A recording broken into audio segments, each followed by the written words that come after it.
Hello and welcome to another edition of Political Insider. I'm your host, Herald-Tribune political editor Zac Anderson. With me today is Sarasota County Democratic Party Chair Christine Jennings. Christine, welcome back to the show. I'm glad to be back. Yeah, good to see you again. In the time since you were here last, you were named a delegate to the Democratic National Convention. Congratulations. Thank you. That was a big election. Yeah, it'll be really interesting. I think people are a little bit surprised. The Democratic Convention might be a little bit more feisty, a little bit more drama than the Republican Convention at this point. When just a few weeks ago, it seemed like maybe we would go to a contested Republican convention, but now the nominee is decided and people are rallying around Trump. The Democrats are still fighting it out. Bernie and Hillary each split a state last night. Sanders won in Oregon, Clinton won in Kentucky. This seems to be continuing to go on. It's still a little bit testy. You saw in Nevada, Sanders supporters got outraged. There was a big kerfuffle at the convention in Nevada, the state convention there. He's not giving up. Are you kind of what do you make of this? Is this going to kind of come to a conclusion here soon? How does this kind of wind up? Well, I think we will find out at the convention in July. Yeah. We have two good candidates, and as you know, the last time that Hillary ran, she did not give up, and she has admitted that. Yeah. So I think Bernie Sanders feels that there's still a chance, and he wants to pursue it, and so they're good. They're both good candidates, so I'm very proud of our party. Is it concerning at all to you that this is, that the Republicans are coming together, they're starting to unify around Trump? Obviously, still a polarizing candidate. You have the Never Trump holdouts, but, they're moving towards, being unified, and the Democrats are not unified at this point? I don't feel that we're not unified. We just haven't selected our candidate Right. yet. But I don't believe that the Republican Party is unified either. Sure. You still have some of the Republicans who have a lot of respect and trust in this country that have simply said they are not going to support Trump. And I think once our nominee starts doing ads against Trump and bringing out more things against Trump, I think you're going to see a difference. I do not think this party has unified around Trump the way so much of the talk is. We'll see. At this point, Clinton is considered the likely nominee for the Democrats. I think Sanders has to win something like 60% of the pledged delegates going forward for him to be able to overtake her, which is pretty unlikely. So it looks like it's going to be Clinton versus Trump at this point. There was a poll that came out last week here in Florida, a Quinnipiac poll that basically had Clinton versus and Trump in a dead heat. They were tied. I think she was up 1 point, but within the margin of error. That's surprising to some people. A lot of people thought that Trump, because of his negatives with Hispanics and women, that he would have a hard time in a diverse state like Florida. But to be tied off the bat is probably a good sign for his campaign, or at least they're touting that. Clinton continues to do better with women, with minority voters, according to the poll. But it was interesting, her unfavorability ratings are as high as Trump's here in Florida. And, Trump is beating her on issues like who's best prepared to handle the economy, who's best prepared to handle terrorism. Those are two pretty important issues. Are you concerned that she's down on those, that he's currently voters think that he's better prepared for that? I am absolutely not concerned. Yeah. And the reason I'm not is Hillary Clinton is running two campaigns at the time. Sure. She and her campaign have not even started on Donald Trump, although ads are just now from a super PAC, I understand, are starting to appear. But she has not started on him. Right. And Donald Trump really has not had any match like he is going to have against Hillary Clinton. Hillary Clinton is one of the toughest, most knowledgeable, smartest politicians we've ever had. Anyone that can sit for 11 hours before a committee, the way she did over the Benghazi, which they found nothing, and how many times has she appeared before committees?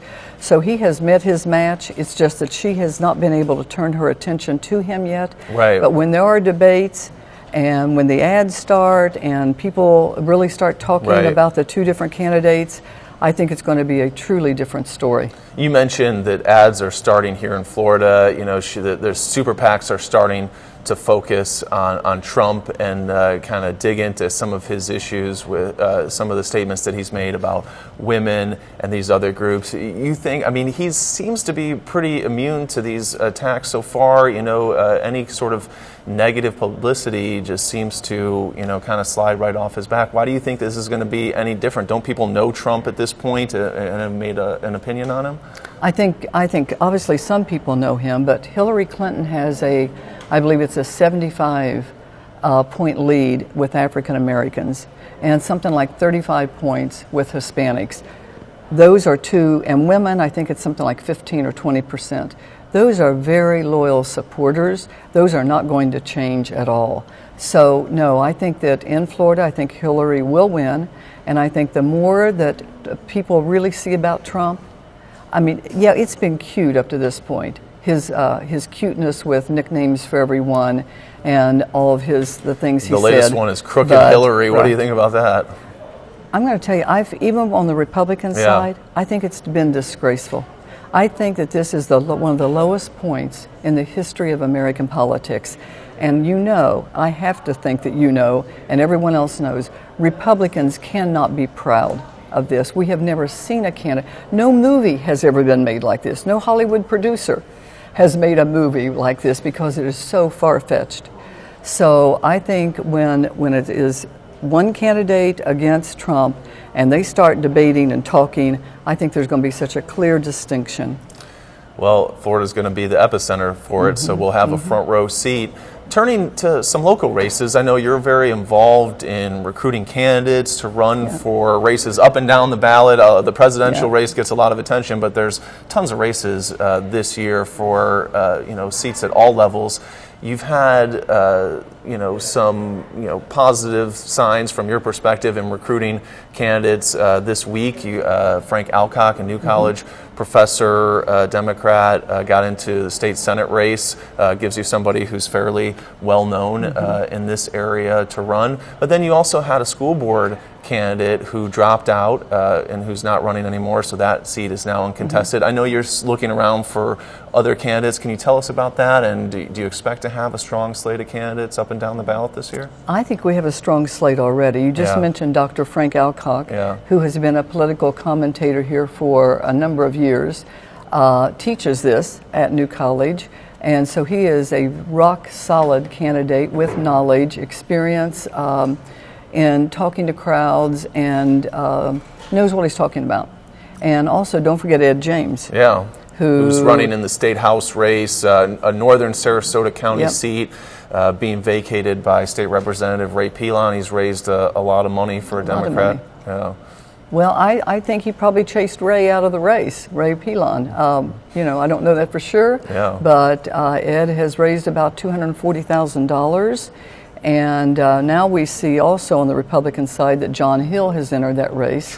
So there's going to be a Republican primary so there. They'll have to kind of fight it out in the primary. So that'll be a race to watch. You think, Professor Alcock, that's a district that really leans pretty strongly Republican. You think he has a chance there? You know, I do, and I'll tell you why. Republicans on the whole, in Sarasota County are very, very moderate.